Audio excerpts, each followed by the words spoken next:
You can do it. All right, so let's get started with movement for movement, movement for movement Monday. I feel like I talk about this all the time. We have since 2020. It was just our luck that we created this initiative to get people all pumped up to move. And then COVID hit, and then y'all had no choice but to move because we were scared to even go outside, only walk around our house, right, for a period of time.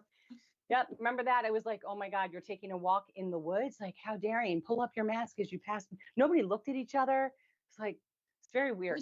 We started a bit, one of the funniest things we did during that time for movement on Mondays, we were walking outside and all of my neighbors, I live in a neighborhood, put teddy bears in their windows.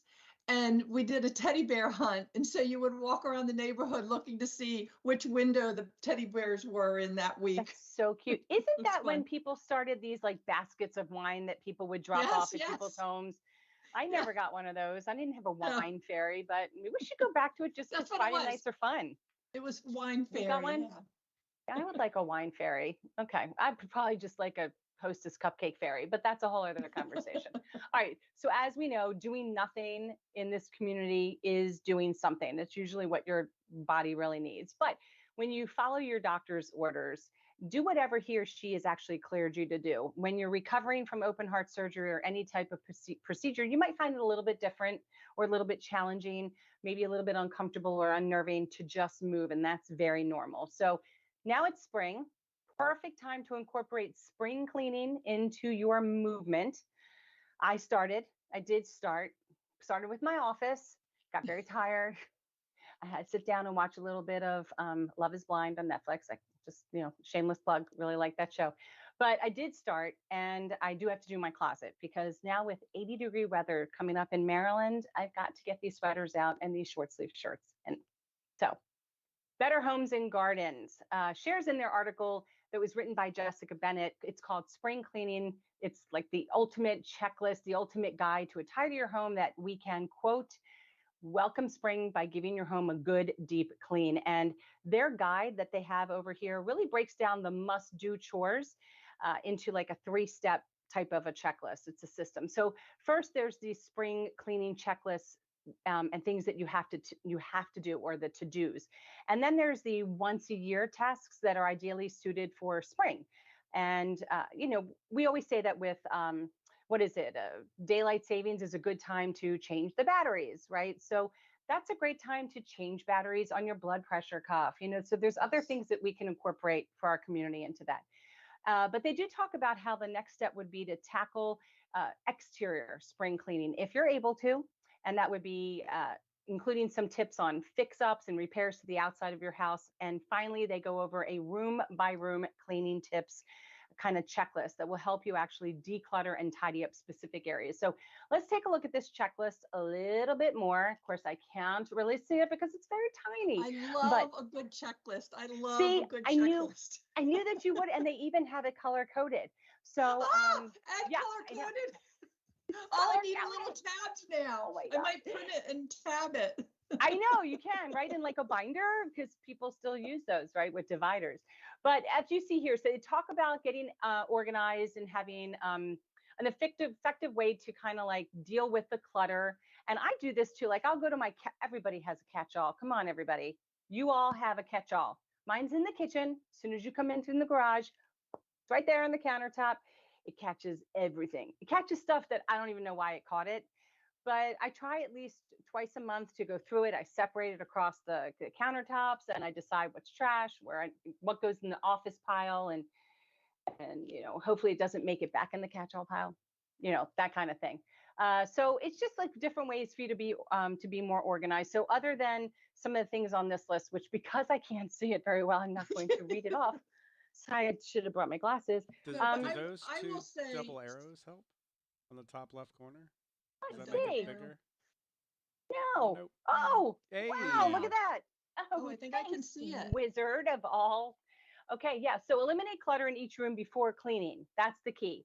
And this seems like a very simple checklist. And it is in theory because this will allow you to do things that your doctors have said is okay. If you're monitoring your heart rate or your blood pressure, This you can do sitting down. It's just moving. And if you get tired like me from just moving your arms, that's okay. You're still making progress. So let's talk about washing windows. That's not my chore. That's the husband's chore.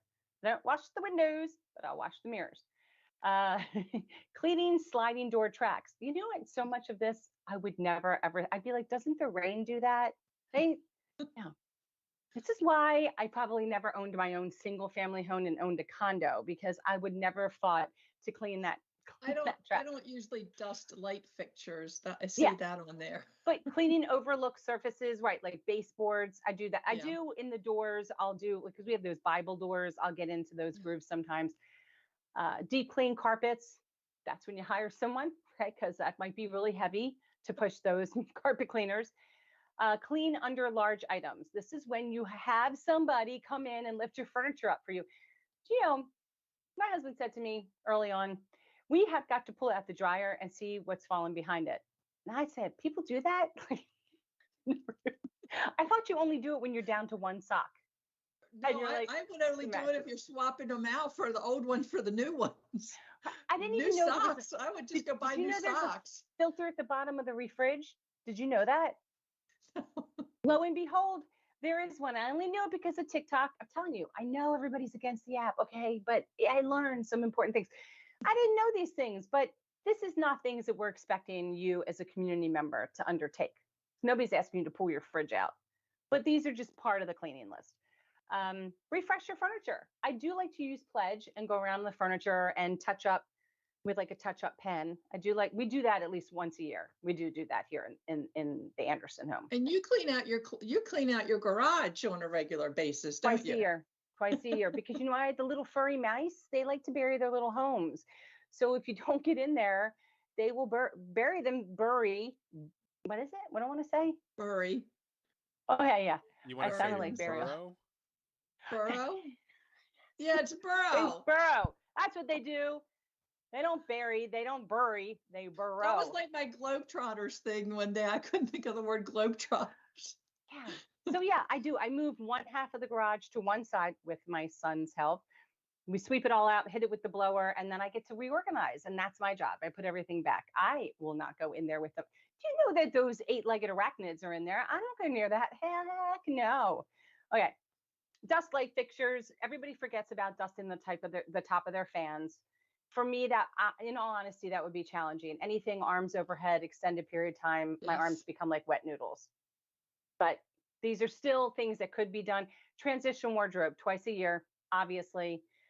I probably go through my clothes 3 to 4 times a year, because in order to bring a lot more in, I'm supposed to be taking some out. So if I like the idea of retail therapy, I need to then dismiss some clothes for good. So I do that. So I think this is great. I mean, they even go into a room by room checklist as far as exterior, how to break it down in bedroom. I mean, I'm not flipping my mattress, but it is an important thing if somebody can help you and do that for you. It does talk about washing pillows. It's so crazy. I didn't know that people don't do that. No, I do it now. I have done it, but I never know whether to put them in the dryer, or does it need to be a day that they can go outside and lay in the sun? Like, that would be amazing for it to smell like the outside. Yes. With a little bit of snuggle in there too, but yeah. So I just thought this was a really great list. I really appreciated it. And again, this is a great way to just incorporate some of this checklist into your movement, because we all should be doing some kind of movement. So spring cleaning's here.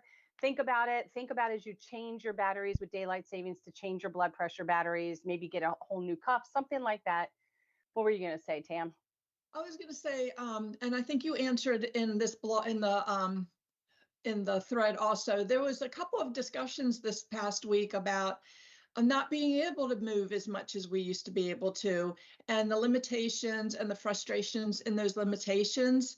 And I think that's what's so nice about our community is nobody else knows what we've been through. So it's not like having bypass surgery and you get your strength back or something like that. It's pretty unique to our community that we mostly look fine on the outside, but we can't do what we used to do. And I think it's really great when our community can come together, when somebody's asking those questions and all of us give our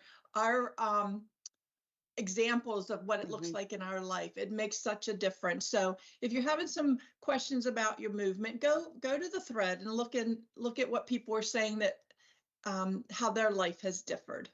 Exactly, because from what I've been seeing from a few new members who have come into the community, doctors are still not explaining. I mean, they're not explaining what's going to be in the patient guideline handbook. They're not telling them that it's going to be probably about 12 weeks for your sternum to heal, or that the anxiety that you can develop from watch and wait could exasperate and you might find limiting in your. They're not talking about it, and I don't know why, but that's why we're here.